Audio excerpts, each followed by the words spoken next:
Hey, feeling good, like I should. When in dark, walk around the neighborhood.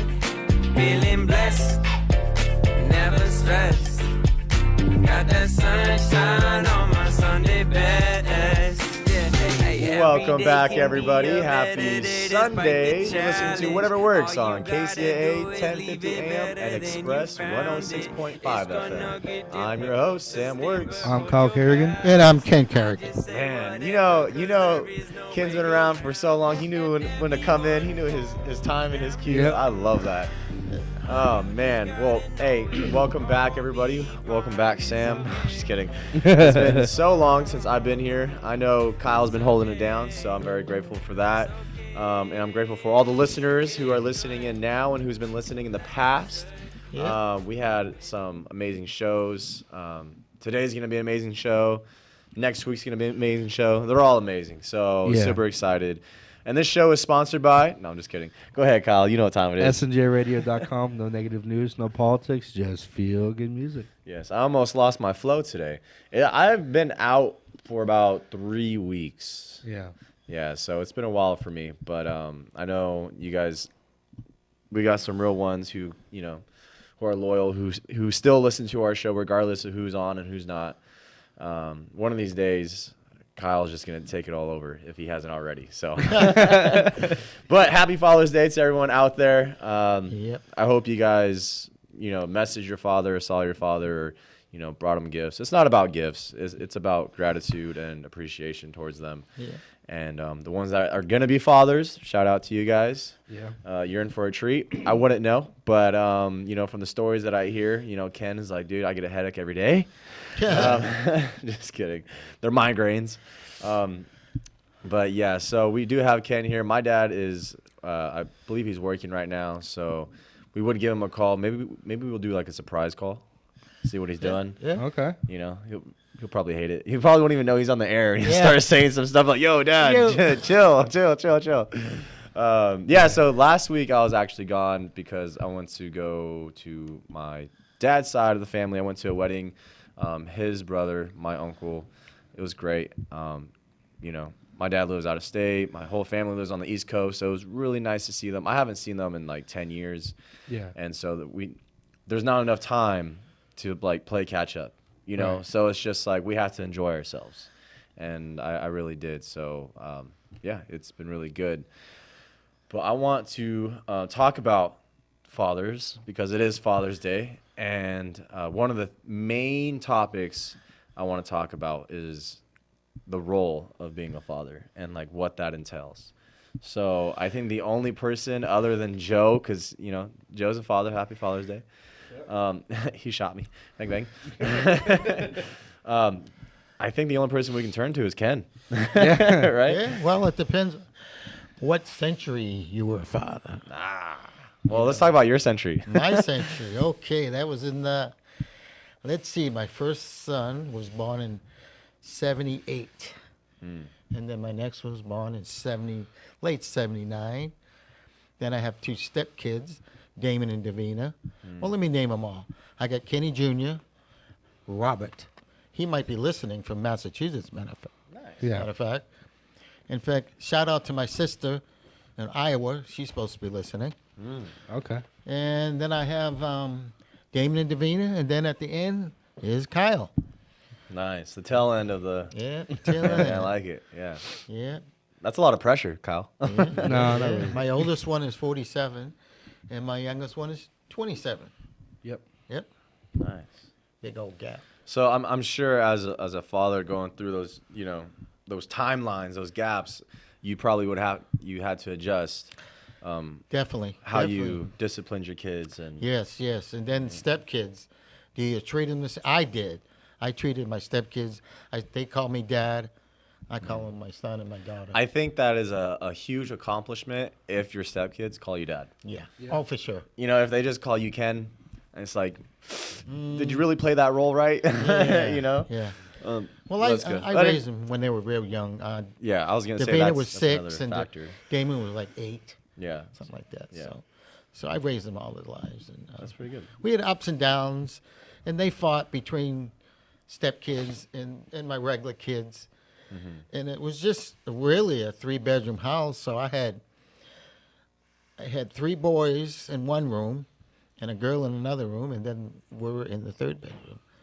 So the girl was okay, but 3 boys in one room, That's a blessing. 8 by 10, 8 by 10. Oh, Sam knows about that. Yeah. Yeah. We had a loft. I made a loft for them too on the 2nd story. Nice. So they go up there and sleep. So it was good. We had good times, bad times. I worked a lot though. I worked a lot. Usually 2 jobs. Right. And so I come home and weekends I do whatever they wanted. You know, they had baseball practice. So even the girl played baseball. Nice. So it was good. And then Damon was 1 year in football. That's, you know, there wasn't really a lot of sports. They kind of did their own thing, you know. Unless I said, let's go to Disneyland, and then boom, Everyone, woo! woo, let's go. When we're leaving, How much was Disneyland tickets back in the day? Because that's a lot of people to bring to Disneyland. First of all, I used to get the season for $100. It was $100 a person. $100 a person. Yes. Prices haven't changed. No, I'm just kidding. I'm just no, they're pretty expensive. No, now, they're like but- $1,000 now. Yep. Yeah, Yeah. for one person. And then like you got to put like a percentage down, like 400 down or whatever, or 300 Yeah. down, and then you pay monthly. Yeah. Oh my gosh. So $100 back then was a lot, but But that also included parking too back yeah, then, right? It was worth. Yeah, it was worth it. It included parking. Yeah. Yes. Parking's like $65. Dude, I know. See, I haven't been to Disneyland in probably about a year or so, but a couple years back, I bought yearly pass. Yeah. And it was like $300-$400 for the whole year. Yeah. You go there one time, you make your money, you know.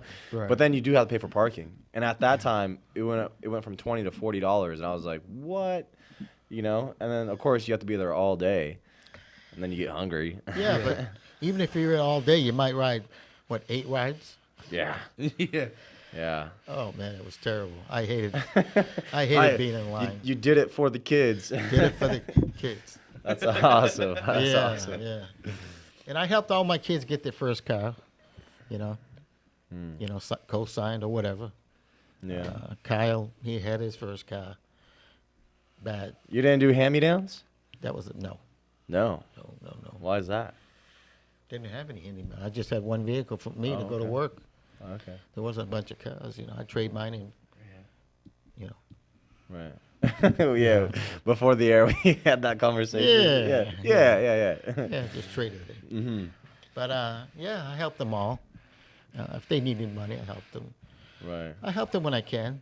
You know, Kyle's going through problems with his car right now. But we got a couple extra cars now. Yeah. You know? Nice. So Set you guys up. it's working out okay. What do you think is probably the most, not even difficult, but worrisome time, like scary time for you being a father and like your kids' age, you know? I would say between 14 and 17. Nice. It was stressful. Stressful. That's probably a better word than They would say, Dad, I'm going out. I said, it's school night. We won't be gone long. I said, okay, and I'd be stressed because I know they're out partying. Right. you know. Right. Yeah. I just was hoping they weren't doing drugs and drinking too much. But I taught them very young. Right. I know they're drinking, so you know, what are you gonna do? You just hope that's not too much. Not too much. Yeah. And they don't. My dad always told me, I don't care what you do, don't get arrested. I don't want to get you out of jail, and don't drive and drink. Get a cab, call me, and that's how I told my kids. If you're too drunk, call me, and I was giving them a little money for a cab, you know. Yeah. So don't drive and drink. Worst thing you can do. Mm-hmm. So And honestly, it takes a lot of, courage for kids that age to really be like, okay and actually call their parents and be like, hey, we had a little too much to drink. Can you come pick us up? You know, and like they're like the dad, the parents, whatever, they're sleeping or, you know, it's like they're doing their thing. And I didn't mind. I knew, you know. It gave me peace of mind. yeah. So when they did call, they didn't hardly ever call. Most of the time they were like me. They just crashed it wherever they were. Yeah. And me, I had a van.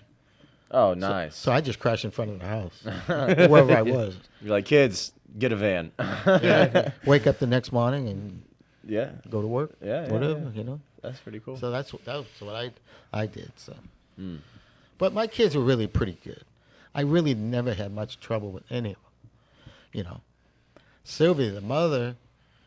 That's a different story. I get home and she'd be screaming at him. I go, why are you screaming at him? Well, they didn't take out the trash. Why are you screaming at him? So they didn't take out the trash. Tell them to take out the trash. She was a screamer. She just loved to scream. Kyle knows. Oh my God. Kyle got the tail end of it. Oh my, he got the worst of it. Nice. Oh my goodness. I felt sorry for Kyle when I went over his house to visit. You know, she'd be screaming, Kyle, I go, I gotta go, man. Kyle, I can't stay. I'm sorry, buddy. It's bringing back old bad memories. I'll be praying for you. Yeah, I can't yell at both of us. That's funny. That's right. Yeah. Hey, if you guys are just tuning in, it's 15 minutes past the hour. You guys are listening to Whatever Works on KCAA. We have Kyle's dad here, Ken, just talking about being a father and the stressful times and also the most memorable times. And we actually haven't stepped into that yet, so that'll be the next topic I want to bring up. What are like the proudest moment of being a father? What would that be? When my kids graduated, when they were 18 and graduated. When I graduated at 16, 2 years younger. Nice. You're like, beat that, kids. Yeah, it was hard, but there was like a 60% dropout rate in my high school. Oh, wow. It was crazy that year. Nobody was graduating. What was the cause for that? Most of it was their parents wanted them to work in the factories to make money for them, for the house. You know? That's always tough. Yeah. And you graduated in 78?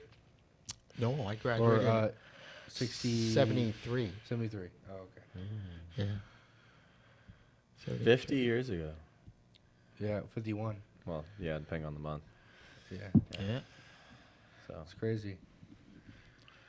Yeah, it was different when I was growing up. I grew up in the 60s. Yeah. So a lot of drug, a lot of drinking. What can I say? You know, they say that your kids like naturally, pretty much do what you did back in the day. So you got to be careful. What you do. It's kind of like coding or programming. Your genes, and then what you did back in the day, you got to be careful because now your kids are going to be just as wild or maybe even wilder. Who knows? Yeah, as far as I know, they weren't because I check up on them.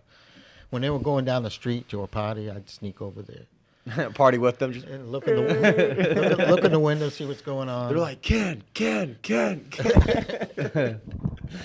No, I gave them their room. That's cool. I didn't embarrass them. So, unless something bad was happening, then. Yeah. But then I'd usually send their friends home, and then I'd Then tell chew them out. Yeah. Yeah. I didn't chew them out in front of any of their friends.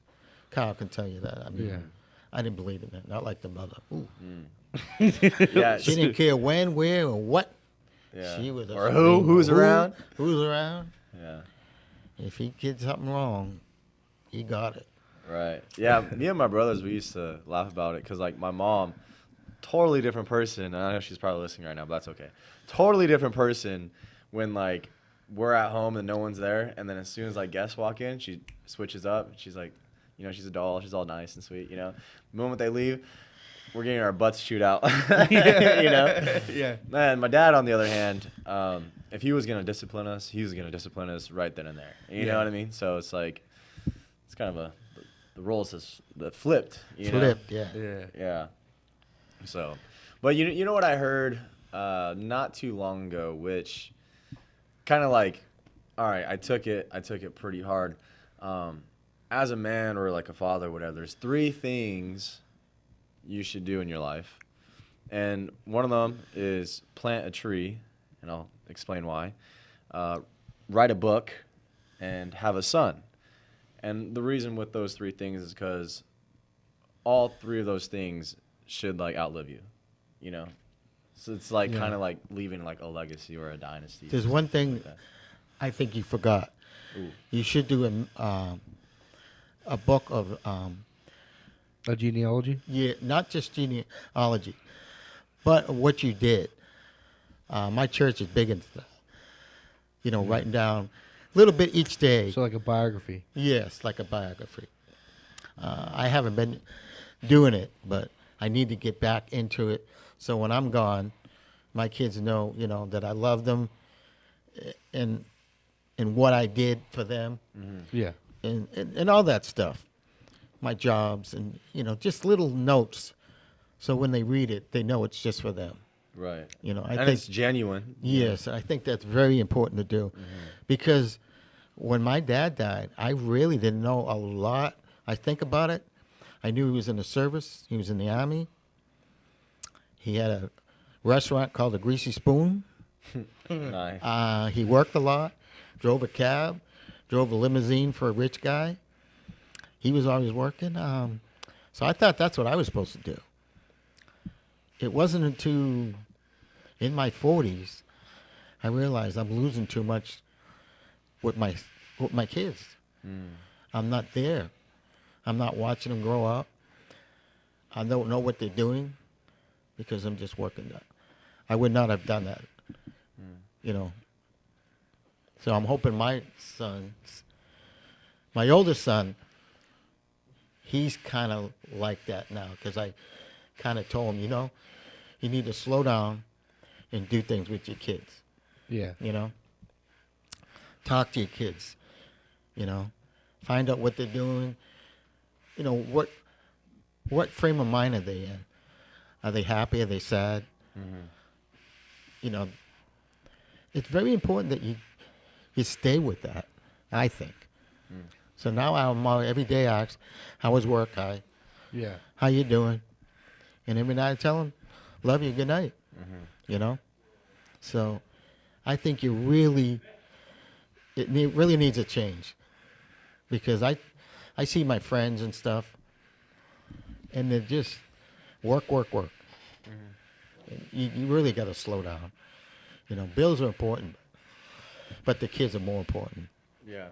Yeah. You know, something that my lady told me when we were first talking, I don't even think we were dating at the time, because I'm in that stage where what I want to do is work. You know, not that I have to, but like I enjoy work. Yeah. You know, coming back from Missouri, it felt good coming back in the office. It feels good coming back here in the studio. Yeah. It's not like, this is not a job for me. This is like a hobby. Yeah. you know? Yeah. Having conversations with people, interviewing them, just having a good time. And, you know, she told me, because it's already foreseen, it's like foreshadowing, you know, everyone's worried about me because they're like, dude, when you have kids, you're not going to, you know, your excuse is like you're trying to put, you know, food on the table. That's why you're not going to be there all the time, you know. And that's probably one of my biggest fears. Yeah. But what really helped me is she told me, she's like, you know, have a timeline. You know, you say you're going to work hard, da-da-da-da. Okay, give yourself, let's say, 5-10 years to like really, you know, put your head down, put your chin up, and work. And then after that time, you know, give yourself that timeline to be with your family, be with your kids. You know what I mean? Because like the biggest thing when it comes to life is like people try to find that balance, right? Right. But I believe that it's not like my reality is it's not about balance. It's about priority, Right. right? Because if you're talking about balance, well, what are you balancing out? You know what I mean? Like, okay, Yeah. family, work, okay, friendship, you're going to put that in there? Yeah. Partying, are you going to put partying in there? You're going to balance? No, Yeah. you know what I'm saying? So, like, for me, it's priority. And Yeah. so when my lady was like, put a time on it, right? So right now, my priority is to work, get myself accomplished, and make myself feel successful, you know, Yeah. within myself, Yeah. feel worthy. And then the next, after that timeline's up, okay, now it's like, okay, if I have kids, I already put my work in.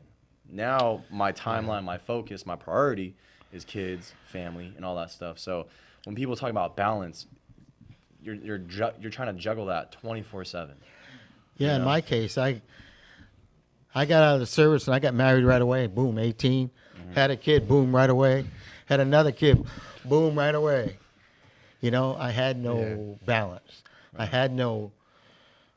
just said, hey, you know, I was making $1.25 an hour back then in the early 70s. You know, it was rough. It was rough at the beginning. Yeah. You know, so Yeah. But you know, I think the biggest thing is, you know, is I think putting God first, or at least for me, because when you put God first, you know, you don't have to worry about balance. You know, He's the priority, and I'm just giving it all up to Him. He's gonna balance you out. You want to hit that green button, Kyle? All right. Thank you for tuning in on KCAA. You're on the show. How you doing? Pretty good. Good. How about you? Happy Father's Day to Pops right there in the middle. thank Hey. thank Hey, how's you. it going? How's it going? You too, even so I'm not sure who this is. No, I'm just joking. I had a question. You were describing you prioritizing, and you made a comment, and you chose a word that caught my attention. Is in the middle of that you said to make yourself worthy. Yeah. Do you think that your worthiness is outside of you? So, the worthiness is definitely what's in the inside, right? Everything external is, to me, like manipulated and like seen in different perspectives, and everyone, like you are a different person for everyone that knows you. You know what I mean? Not everyone thinks of you as the same person, has the same values that everyone else sees in you. And so when it comes to like worthiness and like respect for yourself, it comes from within, right? So how you define worthiness to yourself is totally up to you. You know what I mean? And for me, if you ask me, okay, how do you make yourself worthy? It's being the best version that I am or that I can be, and setting an example and being a leader and making sure that if I have, like, how do I find success, or how does someone define success, right? Because you can have all the money in the world and still not be successful. Right. Yep. There are people who like grandpas and grandmas, you know, they don't have jobs. Like, people don't care like where they're doing or at that moment, but like people love them and people Right. want to be around them, and it's like they have their own, that's their success. You know what I mean? And it's like it's defined to me by how much love is drawn towards you and how much love you put out, right? Yeah. Exactly. Yeah. But agree with I that. can't, it's hard for me to do that if my worthiness in terms of like being able to stand on my own 2 feet, being able to have a roof under my own head, you know what I mean? Yeah. Like, there's a point of dependency and then there's another point of independency, you know what I mean? And to me, I got to find that on my own, Yeah. Everybody does. you know? Yeah. Because I think you should be dependent on yourself, right? Because at the end of the day, once your friends are gone or your parents, they're asleep, you know what I mean? And everyone moves out, like, you can't depend on anyone except for yourself. Yeah. But when it comes to like worthiness and success, now you have to be independent. Like, you can't be living by yourself and be like, I'm successful, da da da da, like I'm worthy of my own self. Like, that's not what God made you to become. You know what I mean? Yeah. Like, having a family, you know, and having that family grow and having the family love you, respect you, and want to be around you. But how do you do that, you know? I appreciate you for clarifying that, because a lot of times we don't realize that worthiness is an experience, and it's also in the actions that we do, right? And sometimes we lose sight of the experience, and the worthiness that we do can drive us to the ground because we become so driven to become this person, and you never really experienced it by living a do, have, and be life of that worthiness. If the experience of your worthiness is in the stuff that you do, that worthiness is going to go in and out depending on what your accomplishments are. And so I like how you said that there are two different versions of that. And a lot of times as people, we discount our human experience. It is so important to maintain that experience of self-love, self-esteem, self-value, self-worth, even if you don't have the stuff that you think that you should have today. So I appreciate you. No, well, thank you for calling. Yeah. Yeah, Thank definitely. you. Thank you for calling in. And Cool. you know, shows and movies, like, they help, you know, express that. Yeah. And like, everyone's seen Breaking Bad, Yeah. right? Yep. What happens at the end of the show? Like, he made it, you know, theoretically speaking, like financially. He made all this money and all this stuff, but at the end of the day, he was by himself. Yep. And was he happy being by himself? Absolutely not. You know? And so, like, it's just, when you get buried, okay, who's going to show up to your funeral? Yeah. You know what I'm saying? And so, like, I think that's the biggest thing to look at, because, you know, we had someone, you know, this last week who unfortunately passed away too early. You know what I mean? But, like, his worthiness will forever, you know, continue. Right. You know what I mean? You know, I think worthy, you know, it goes back to the Latin, you know, it goes back to how much something is worth, right? And like, you ever hear that old expression, you know, keep it a buck? Mm-mm. You know, you never heard that? No. What was the expression? Keep it a buck? Keep it a buck? Yeah. Okay, Yeah. Explain the expression. Basically, just being the best version of yourself, and that people can see that. You know, you want to be around people who are a buck. You know, you don't want to hang around people who are worth 73 cents. You know, or 50 cents. Or, you know, people, you know, when you put God first and you put people first, you know, people will see that and they'll naturally gravitate towards you. Right. And so, you know, worthy is, it goes back to, you know, a monetary value. People would put monetary value on people, you know, especially in the Roman times and in, you know, in Greek. You know, why should I buy my clothes from you than this guy? Well, because I have this to offer, you know, this, and this, and that makes you more valuable to me. So I'm gonna keep buying my wares and my spices and this from you. So that's where worthiness comes from.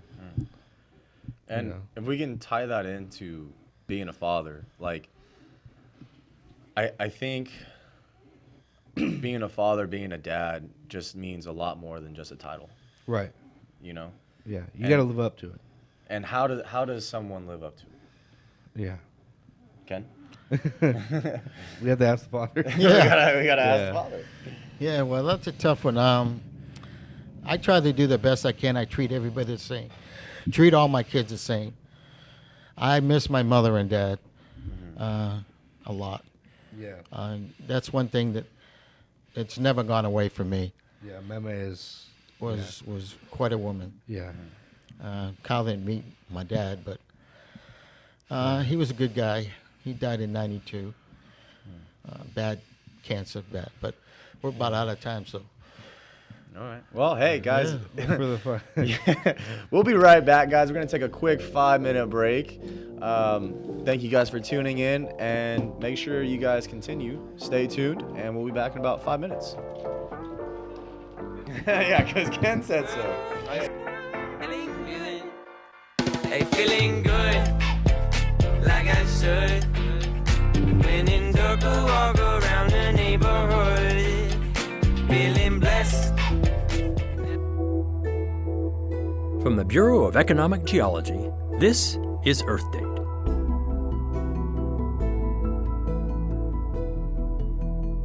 You've probably used GPS today in ways you don't even know about. Of course, your smartphone is a miracle of GPS navigation. It receives data from a network of 31 satellites orbiting 12,000 miles above us. At least 4 of them are visible from any place on Earth at any time. It uses that data to pinpoint your location to within 10 feet. It's pretty amazing. But there are many other ways that GPS impacts our lives. It helps airline pilots and ship captains stay on course. It helps taxis find their fares and military missions find their targets. And it plays important roles in bank transactions and power grids. In fact, Because the GPS satellite network is even more stable than the shifting surface of the planet, scientists now use it to track continental plate movement. It shows that Australia moves as fast as fingernails grow, about 3 inches a year, while Hawaii holds the record, moving toward Japan at 4 inches a year. Geodetic surveys correct GPS coordinates for the shifting Earth and send updates to our devices on demand. And the whole thing is about to get more precise. The next generation of GPS will use both satellite and ground stations to be accurate to within 1 inch. We'll need it, as future technologies like driverless cars, delivery drones, and things we can't even yet imagine rely on GPS for increasing precision. I'm Scott Tinker, located precisely in Austin, and thanks for listening. Earth Date is produced by the Bureau of Economic Geology at the University of Texas at Austin. Earth Date is researched by Julie Hennings, written by Harry Lynch, and distributed by Mark Blunt and Casey Walker. For more stories, follow us on Facebook or visit earthdate.org.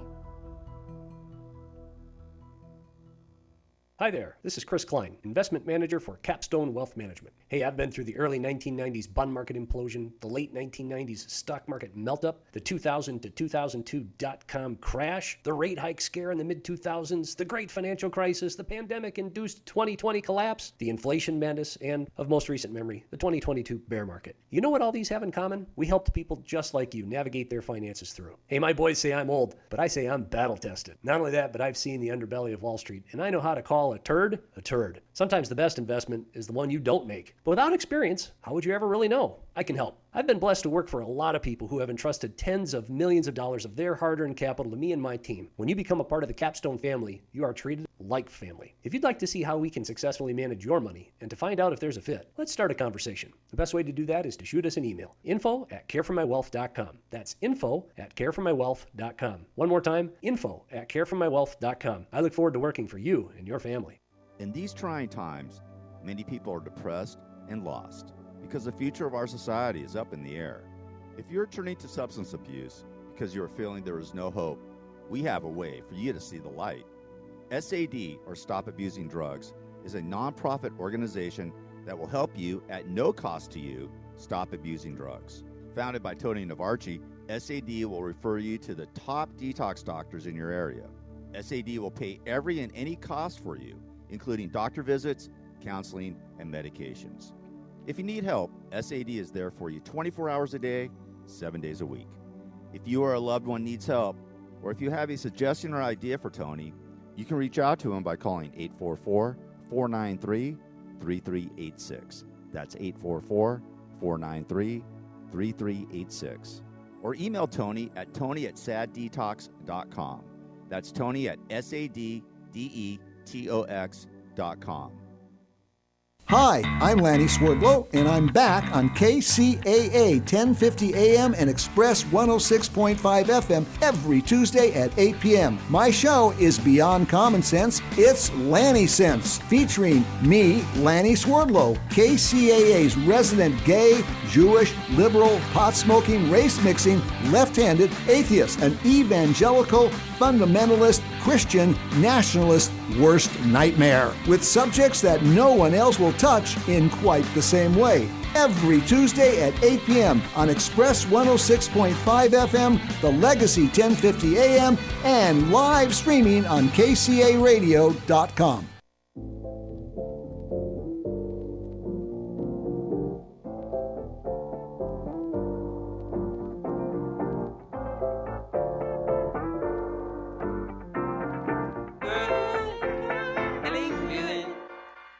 Feeling good, like I should.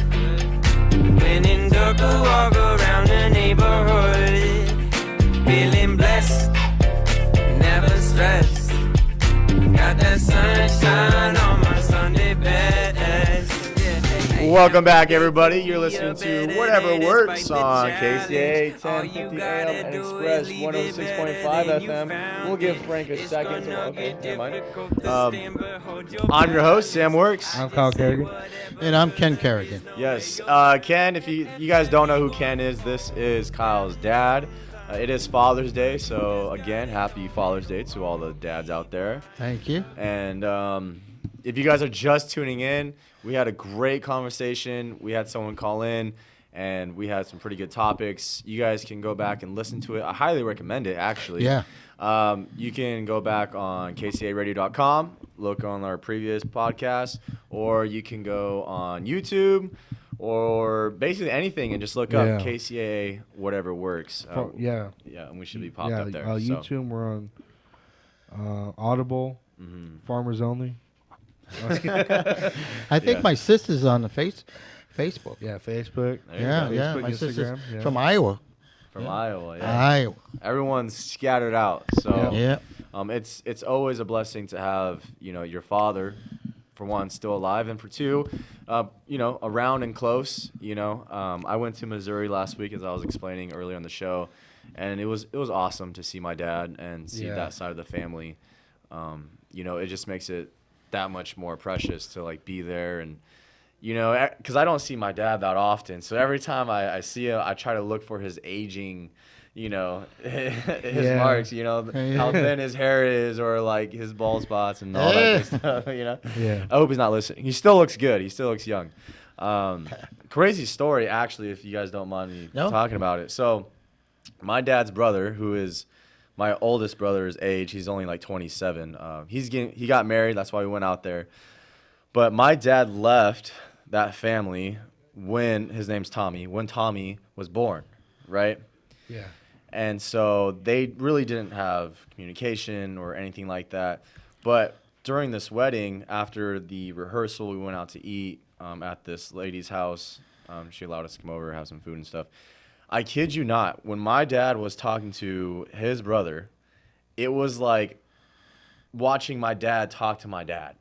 Like their gestures, their cadence, the way they talk, their hand motions. Yeah. It was so crazy that his fiance, like that part of the family, they were like, wow, they're almost like twins, but like worse than twins, right? And they were like, they grew up together. And I was like, no, they didn't grow up together. That just shows you. And everyone just sat down and just watched them talk. The whole family, both sides, because of how insanely similar they are. Yeah. That's crazy. Yeah. And when my dad was 18, he got in a car wreck and he had to get titanium plates, like reconstruction in his face. Yeah. And he always talked about how he looked different, And Tommy, he has the way he acts is just like so much like my dad. And me and Timmy were sitting there looking at both of them, and we're like, Dad probably looked like that back in the day before his car accident. Yeah. Because Uncle Tommy has a very strong masculine jawline. He didn't really have the cheekbones or anything like that. Yeah. But, this just like trying to figure, because I never knew my dad when he was 18 or before his accident. Right, yeah. So how I see my dad now is how I've always seen him. Yeah.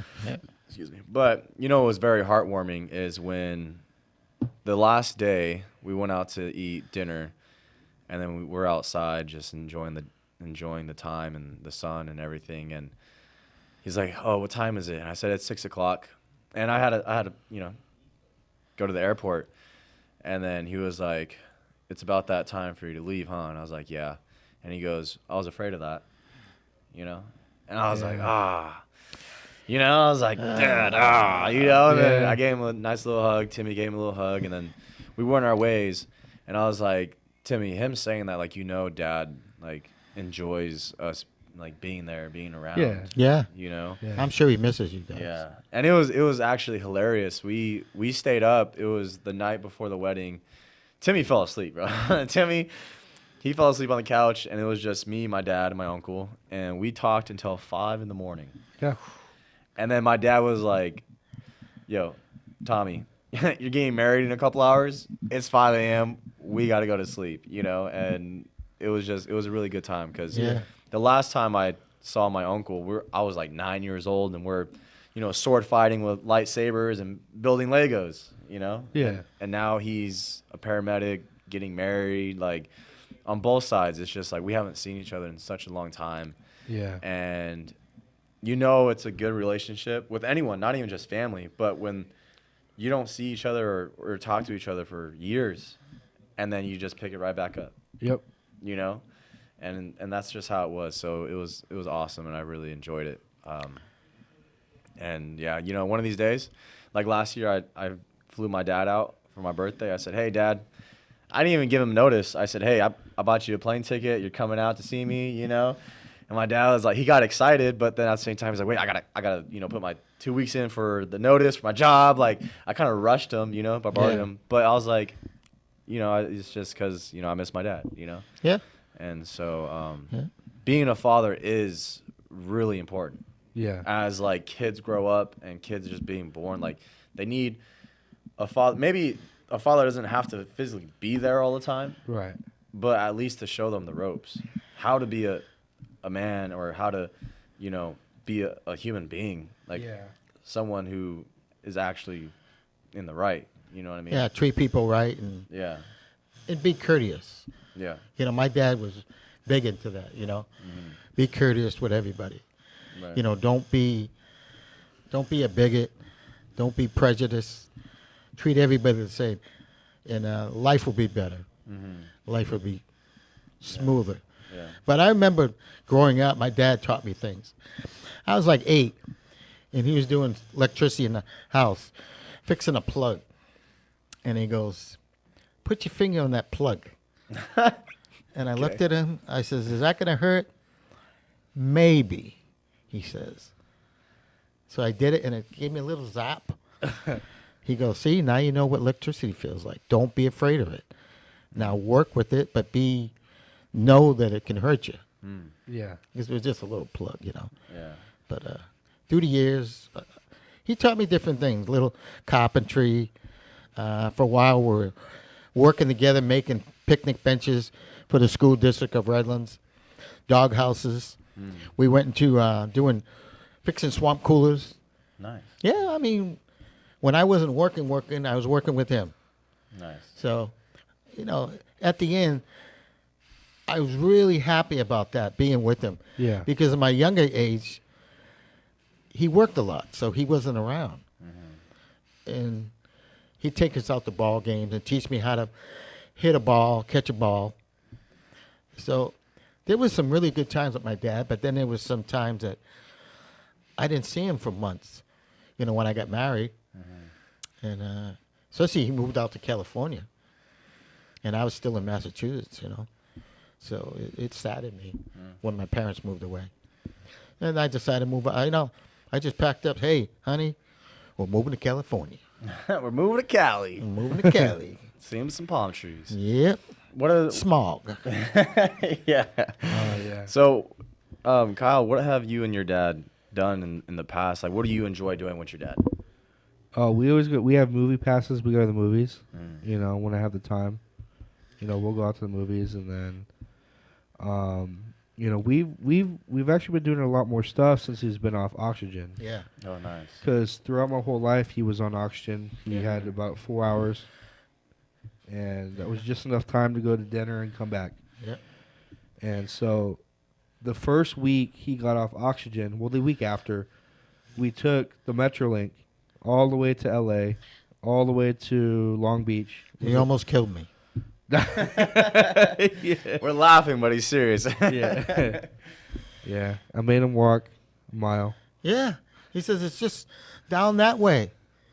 Down that way is a mile. And it's not straight. It's down a hill. Up a hill, turn left, hill, turn right. And then it was like San Francisco. This one spot, it's zigzag. Oh, man. Going down. So my walker's going back and forth. Real quick, though, I want to say one thing about my son. When he was small, he made me a password for my computer. He said, Dad, what's your 3 favorite things? Yeah. Church, kids, and money. I wasn't paying attention to what he was doing. Well, that wasn't your password. That was your email. In my email. I'm sorry, my email. Yeah. So all of a sudden he goes, your email's set up. I go, what? So I never changed it. Yeah. You know, I had it for years. I just kept it. And then my favorite thing, which really made him happy, was watching him play video games. Oh, yeah. He'd try to teach me. You can't do that. You can't do that. Not when you're over 40. Right. Your brain don't work like that. Yeah, your thumbs. Your fingers. And so I'd sit on the bed and watch him play, and that smile would be on his face. Nice. Yeah. You know, and I remember that, and I'll never forget that. Yeah. Awesome. Yeah. What kind of game did you try to teach your dad? No lots, dude. Yeah. Name it. Just some like. Call of Duty. Oh, Call dude, of Call of Duty. Duty, college. Yeah. Looking up, looking down, spinning. You're like, no, it's dad. Yeah, The Call left, of left, Duty. and you're just like, ah. Hit the B button. Hit the B button. You're like, where's the B? Where's the B? That's so funny. Yeah. Yeah. God of War. He was okay at God of War. Oh, really? At the end, Yeah. but at the beginning, he just roll his eyes. I would have done like Capcom versus Marvel or something. You know, Oh, like yeah. just something left, right, just random buttons you can press and hopefully hope for the best. You know. Yeah. My dad laughed really hard one time because I was playing Call of Duty with one of our friends, Eric, and we were like, again, like 9, 10, 11 years old. And we were out here, you know, playing video games, killing people online, listening to like the Beatles, you know, or listening to like Fleetwood Mac. And he was walking outside, he was passing by to go outside, and he's like, oh, this is a good song, and then he just sees us just going hard, you know, and he's like laughing. He's like, that's too funny. Those are my kids, you know. Yeah. And, yeah, it's just one of those things. Yeah. I think one of the things that I miss the most, you know, as a kid. I mean, we still do it now, but it's just not the same. When I remember like going to sleep, you know, my dad was like, all right, good night, kids, da-da-da. Love you. And then we always play that game. We're like, oh, love you more. He's like, I love you more. And like, no, I love you more. You know, as he's like walking away, he's like trying to walk away from us, but we kept saying, you know, like it's like times like those. And shout out to my brother. He's a dad too. He has 2 baby girls and a son, and he's in the Marine Corps. And he had a chance to basically be like Mark Saw, and he decided to step down from that solely so he can like spend time with his kids. Yeah. And I think he'll appreciate that more later. He in made the life. right choice, and he knew he made the right choice, because at the end of the day, he told me the most heartwarming thing is when he comes home and then all the kids run up and like hug his leg, you know, and us as a kid, I remember doing that too. Yeah. You know, we had 3 brothers and a sister, and like we'll see if dad can hold us all, you know. And year after year, it got a little harder for my dad. We were getting bigger, you know, we're getting heavier, and it was awesome. Yeah. You know. One of my favorite memories with your dad, and I tell this story every year. Is it the shovel story? No. No. Okay. Go ahead. That's a good one too. Yeah, it is. But it was the big airsoft war. Yeah.